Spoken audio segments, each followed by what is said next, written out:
Alright, what's up guys? Today I just wanted to discuss the likelihood of LeBronzo plus Paul George. I don't know, I'm just going to call it LeBronzo 13. The likelihood of this actually happening. Alright, the first thing about this is, first of all, they have Lonzo Ball. And they're going to have him for a while. I would not be surprised if he stayed in Los Angeles for his whole career. So that's the one part. But then the next part they'll need is Paul George. Paul George has stated multiple times that he wants to play for the Lakers and that it's his home. LA is where he was born and raised, but he also did say if Oklahoma had a pretty good season, including the postseason obviously, that he would be dumb to leave, playing with one of the best point guards in the league at the moment. And I don't see OKC really going that far. I mean, they're a good team. They have him, Westbrook, Patrick Patterson to spread the floor. Steven Adams is still developing a bit, but he's a good rebounder and defender. And then they have Andre Robertson, who is a vegetable on offense, but on defense he's a monster. I can see why people are saying they're a good team, but my thing about it is, are they really better than some of these teams in the West? They're not better than the Warriors for sure. I'm not sure that they're better than the Timberwolves, because Karl-Anthony Towns has another year under his belt. He should be a monster after averaging around 25 points and 12 rebounds, I believe, in his second season, on top of Andrew Wiggins improving his all-around game. Once again, the addition of Jimmy Butler and Tom Thibodeau having another year under his belt with this Minnesota team. Like, I'm not too sure they're better than them for one. They're definitely not better than the Warriors, as I said earlier. They're not better than the Spurs, because the Spurs have the greatest head coach in NBA, no, scratch that, basketball history, in Greg Popovich. Plus they have Kawhi Leonard, who I believe will be the MVP next season. Plus they'll have LaMarcus Aldridge on that team, and Danny Green, who is a solid three-point shooter and one of the better wing defenders in the NBA. I'm not sure that they're better than them either.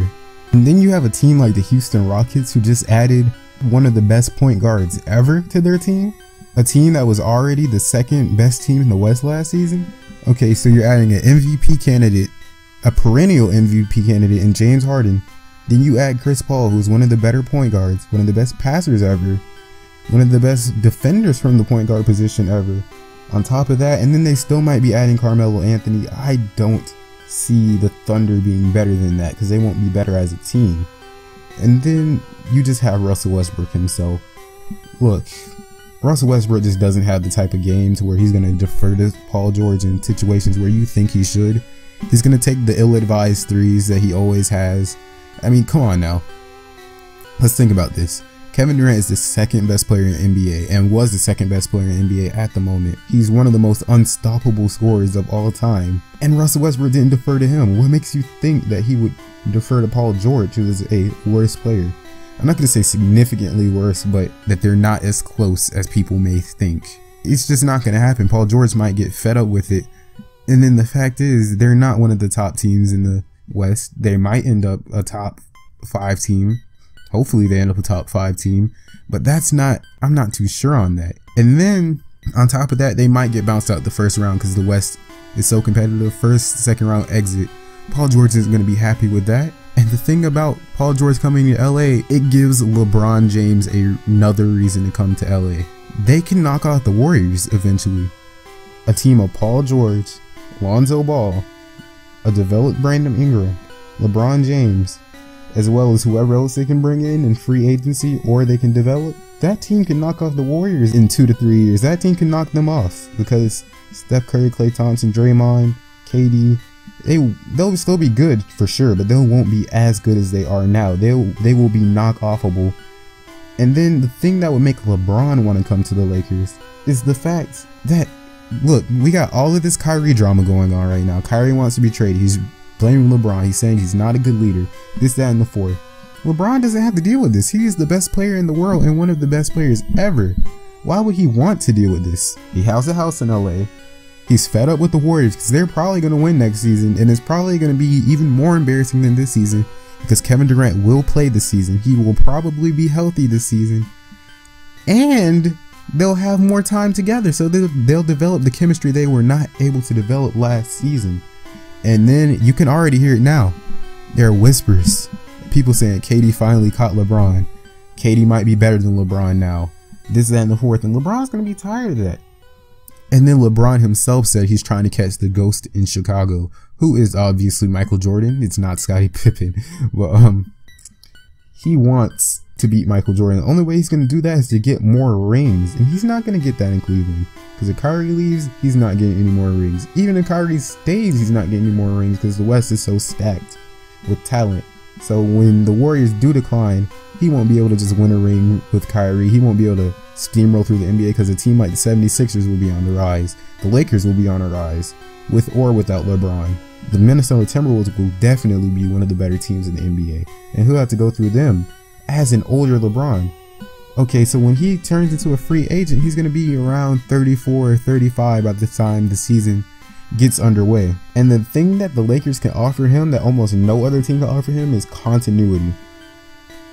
He will be able to sustain a high level of play on the Lakers because he has Paul George, who will be around 29, 30 years old at the time when LeBron enters free agency in a year or two. Then you got Lonzo Ball and Brandon Ingram, who are young players who should be entering their prime while LeBron is exiting his prime. So that will bring a bit of continuity to his career because he won't have to do as much as he has to do on the Cavaliers. He won't have to be the main facilitator. He won't have to be the main scorer. He won't have to be the rebounder that he is for the Cleveland Cavaliers. He won't have to be the defender that he is because Paul George and Brandon Ingram are excellent defenders. And Brandon Ingram is only in his second season now. So the thing that they'll bring him is continuity to his career, longevity, which is something that all-time greats need. And then they'll also propel him to a ring, and multiple rings at that. And that also goes in hand with the continuity thing. Because if he stays around a long time, the Lonzo Ball, Brandon Ingram, Paul George core might just win a championship by themselves, even if they didn't have LeBron. So imagine if they do have one of the best players of all time on that roster. They're sure to win a couple more championships. So LeBron can kind of even the score with that ghost in Chicago. He might be able to live with himself after his career and say, and no, not even say anything.